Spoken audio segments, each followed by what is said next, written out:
안녕하세요. 바르다병원 정형외과 전문의 이승엽입니다.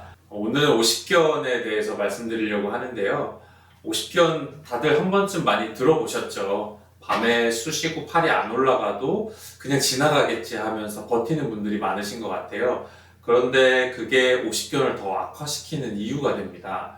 병원에 오시는 환자분들 중 절반 이상이 운동을 잘못해서 또 아예 안 해서 수술 직전까지 가는 경우들이 생깁니다. 그래서 오늘 제가 말씀드리는 이 운동들 이것만 제대로 하시면 밤에 통증도 줄고 굳은 어깨가 다시 올라가는 진짜 변화를 경험하게 될 겁니다. 오십견이라면 지금부터 이 운동만큼은 꼭 하셨으면 좋겠습니다. 수술을 피할 수 있는 유일한 길입니다. 먼저 오십견은 다들 들어보셨겠지만 50대 때 많이 온다 해서 50이라는 것과 어깨견자 이렇게 한 잔말을 합성한 단어입니다. 50대 때 어깨가 아픈 거, 하지만 이제 별명 같은 거고요. 정확한 진단명은 따로 있습니다. 현재 공식적으로 오십견일 때 쓰는 정확한 진단명은 동결견이라고 하고요. 과거에는 유착성 관절낭염이라는 표현을 많이 썼는데 현재는 동결견이라는 표현이 가장 정확한 진단명입니다. 그래서 이 동결견, 말 그대로 어깨가 얼어있다라고 생각을 하시면 되는데요. 우리가 어깨 관절이 있으면 관절을 감싸고 있는 관절막이라는 게 있습니다. 이 어깨를 감싸는 관절막에 관절낭에 염증이 생긴 걸 오십견, 동결견이라고 하고요. 아직까지는 정확한 원인이 밝혀지지는 않았어요. 하지만 이 염증이 생기면 이 관절막이 두꺼워지고 점차 굳어서 생기는 병이라고 보시면 됩니다. 그래서 일반적으로 어깨 관절을 싸고 있는 관절막이 이렇게 얇고 신축성이 부드럽게 있어야 되는데 염증이 생기면서 빨갛게 변하고 관절막이 두꺼워지면서 쪼그라드는 관절 내부에서 일어나는 문제라고 보시면 되고요. 그래서 관절을 싸고 있는 막이니까 쉽게 생각하면 우리가 옷을 한 겹만 입고 있으면 옷이 팔을 제약시키지 않으니까 팔을 들 때 팔이 잘 올라가잖아요. 근데 옷이 굉장히 두껍다고 생각을 하면 팔이 잘 안 올라가겠죠. 이제 그런 원리랑 비슷하다고 보시면 됩니다. 그래서 이렇게 팔을 들기 힘들 정도로 팔 주변에 싸고 있는 것들이 제약을 이제 일으키는 거죠. 증상은 그냥 쉽게 생각해서 굳어서 안 올라가는 거라고 심플하게 보시면 되고요. 어깨가 뻣뻣하다, 또 팔이 굳기 시작한다 이런 표현들을 하시고 회전근개 파열과 다르게 팔을 들기 시작할 때 아프다기보다는 이 운동 범위 거의 끝까지 갔을 때 통증이 이제 심해지게 되고 특히 밤에 통증이 심해지는 경향을 보이게 됩니다. 근데 오십견이 치료를 하지 않아도 낫지 않냐 이렇게 오해를 하시는 분들이 종종 있으신 것 같아요. 이 오십견은 앞으로 진행되는 변화들, 이 자연경과에 대해서는 아직까지 논란의 여지는 많은데요. 대부분 통계상으로 보면 환자분들이 병원을 찾을 때까지 한 9개월 정도 소요된다고 해요. 그런데 결국 회복이 되기 때문에 치료할 필요가 없다. 이거는 정확한 표현은 아닙니다. 시간이 지나서 증상이 개선되는 건 맞는데 일관성 없이 다양한 결과들이 생길 수가 있어요. 그래서 연구 결과에 따르면 90%에서는 만족을 한다 이런 경우들도 있지만 한 절반 정도에서는 통증 그리고 관절 운동 범위가 제한된 게 남는 경우들이 있습니다. 오십견 진단은 우리가 어느 정도 자가 진단을 할 수가 있어요. 병원에 가시면 엑스레이도 찍고 필요하면 초음파나 MRI도 보게 되겠지만 그 자체가 오십견을 진단하기 위한 툴은 아니고요. 단 원인 감별을 위해서 필요한 거예요. 다른 회전근개 질환이 있거나 이두건, 우리 이두박근이라고 하는 이 힘줄에 염증이 있거나 다른 이유가 있을 때 영상 검사를 같이 하게 되고 제가 어느 정도 자가 진단하는 법을 알려드릴게요. 우리가 팔을 이렇게 위로 들 때 들어서 팔을 딱 귀 옆에 붙일 수 있냐 다들 한번 체크해 보시기 바랍니다. 우리가 팔을 들 수 없으면 이런 식으로 들 수 없으면 오십견인데 귀 옆에 붙일 수 없는데 실제로 팔은 안 올라가는데 그냥 고개만 까딱해서 이렇게 된다고 팔이 귀 옆에 붙는 건 아니거든요. 그래서 이걸 반드시 체크를 해보시고 또 겨드랑이를 우리가 이렇게 붙인 상태에서 팔을 바깥쪽으로 이렇게 돌릴 수 있는지도 한번 체크해 보시면 좋아요.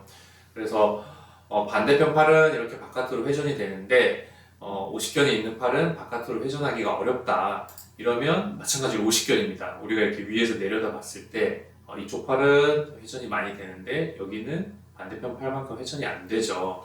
이런 경우도 오십견이라고 자가 진단을 어느 정도 할 수 있고, 마찬가지로 겨드랑이가 이렇게 뜨면서 벌어진다. 이거는 이제 회전이 되는 건 아니기 때문에 이런 경우도 잘못된 자세입니다. 그리고 마지막으로 자가 진단하는 게 내회전이라고 해서 우리가 등 뒤쪽에 날개뼈 있죠. 예, 실제로 이 등 뒤쪽에 이렇게 삼각형 모양으로 생긴 견갑골이라는 날개뼈가 있는데, 우리가 이제 열중샷 자세, 뒷짐을 졌을 때 이 날개뼈를 터치할 수 있느냐, 이런 것들을 한번 체크해 보시면 좋습니다. 아니면 이제 여성분들은 소복근을 터치할 수 있느냐. 근데 이제 이쪽 팔은 되는데 반대편 팔은 보면 터치를 할 수가 없죠. 이제 그러면 오십견이 있겠구나라고 어느 정도 추측할 수 있습니다. 치료는 뭐 다양하게 있습니다. 병원 가시면 뭐 처음에는 약도 뭐 먹고 주사도 맞고 재활 운동들도 하시고, 잘 안 되면 여러 가지 시술이나 수술 쪽으로 가게 되는데, 제가 정말 강조하고 싶은 거는 집에서 어느 정도 내가 운동만으로도 충분히 효과를 볼 수 있는 경우가 많기 때문에 오늘은 이 운동 방법에 대해서 말씀을 드리려고 하고요. 심플합니다. 오십견 어깨가 굳은 거니까 그냥 굳은 거를 강제로 늘리면 됩니다. 나중에 최종적으로는 근력을 키워서 좀 더 무너진 밸런스를 잡아주면 더 좋아지겠지만, 일단은 집에서는 열심히 스트레칭을 많이 하시면 돼요. 그래서 운동 횟수라든지 시간은 제가 이렇게 좀 정리를 해놨는데, 사실 이거는 이제 기본적으로 우리가 권장하는 시간이지 너무 이거에 집착을 하지는 마시고 그냥 생각날 때마다 꾸준히 하시는 걸 추천을 드립니다. 나중에 시간이 지났을 때 충분한 변화를 경험하실 수가 있거든요. 첫 번째 스트레칭 방법은 팔이 이제 위로 올라가게끔 해주는 동작인데요. 집에 책상이나 탁자 앞에 이렇게 앉으셔서, 바퀴 달린 의자가 있으면 더 좋습니다. 근데 없다고 하더라도 의자에 앉으셔서 몸을 숙여서 팔이 위로 이렇게 쭉 펴지게끔 하는 겁니다. 주의사항은 이 동작을 하실 때 팔꿈치가 구부러지면 안 되고요. 팔은 쭉 핀 상태로 하시고, 제가 영상을 한번 가져와 봤습니다. 그래서 이렇게 몸을 뒤로 쭉 빼면서 몸을 숙여서 팔이 위로 이렇게 펴지도록 하는 겁니다. 영상에서는 시간이 좀 짧은데 이 상태에서 쭉 펴지고 한 10초 정도 유지를 해주시고, 그 다음에 원래 자리로 되돌아가고, 이렇게 해주는 게 좋습니다. 두 번째로, 저런 자세가 뭐 허리가 아프거나 고관절이 아프거나 해서 하기 힘드신 분들은 벽에다 대고 이렇게 기대서 스트레칭하는 방법도 있습니다. 우리가 벽에 이렇게 손바닥을 짚고 벽을 손가락으로 타고 올라가는 겁니다. 그러면서 몸을 앞으로 기대서 이렇게 숙이면서 위로 펴지는 동작을 하는 건데요. 마찬가지로 팔꿈치가 구부러지지 않게 좀 주의하시고, 영상으로 보시면 꼭 이렇게 손가락으로 벽을 타고 올라가듯이 올라가면서 몸을 앞으로 기울여서 이렇게 숙여서 쭉 누르시면 됩니다. 마찬가지로 누른 상태에서 한 10초 정도 유지를 해주시고, 그 다음에 이제 돌아오는 쪽으로 하시면 좋겠고요. 그 다음에 이제 어깨 앞쪽에 굳어있는 근육을 많이 늘리는 방법인데요. 벽에 기대셔서 아니면 문 틈에 이렇게 기대셔서 팔을 올려놓고 몸을 앞으로 쭉 기대면서 앞쪽에 있는 근육을 늘리는 겁니다. 문틈을 잡고 내가 몸을 기대면서 쭉 이렇게 늘어나게. 시선은 반대 방향을 보면 더 좋고요. 이런 동작이 좀 힘들면 집에 이렇게 90도로 꺾여 있는 벽 모서리가 있으시면 그 앞에 기대셔서 이렇게 팔굽혀펴기 자세를 취하고 똑같이 몸을 앞으로 쭉 숙이면서 쫙 이 앞쪽에 있는 근육이 늘어나도록 연습을 해주셔도 괜찮습니다. 그 다음에 내회전 운동, 팔을 이제 뒤로 가게 하는 운동인데요. 그 그림이 조금 오류가 있는데, 아픈 쪽 어깨가 오른쪽이라고 했을 때 왼쪽 어깨는 괜찮으니까 우리가 수건이나 막대기를 잡고 안 아픈 쪽 팔로 아픈 쪽 팔을 잡고 위로 당기는 겁니다. 그래서 이제 영상으로 보시면 이렇게 왼쪽 발로 오른쪽 발을 당겨서 위로 올라가게 유지를 하고, 마찬가지로 한 10초 정도는 최소한 유지를 해주시고, 그 다음에 천천히 돌아오는 쪽으로 연습을 하시면 좋겠습니다. 집에 뭐 막대기나 수건 다 이용하셔도 되고, 마땅한 게 없으면 뭐 우산 긴 거나 뭐 등산용 스틱이나 골프채나 이런 것들을 이용하시는 것도 괜찮습니다. 똑같은 응용 동작인데요. 우리가 슬리퍼 스트레치라고 해서 벽에 기대서 하셔도 되고, 아니면 이게 침대라고 생각하면 그냥 몸을 옆으로 누워서 하셔도 됩니다. 그래서 기대서 이렇게 어깨 한쪽을 쭉 올려놓고 팔꿈치를 이렇게 밑으로 누르는 겁니다. 단 이제 이 동작을 할 때 기대고 이렇게 누르는데 하다 보면 이제 각도가 안 나오면 이 어깨가 벽에서 완전히 이렇게 떨어지시는 분들이 있거든요. 이제 그렇게 되면 잘못된 자세가 되는 거고요. 마찬가지 영상으로 보시면 이렇게 반대편 팔로 아픈 쪽 팔을 이렇게 벽 쪽으로 눌러주시는 겁니다.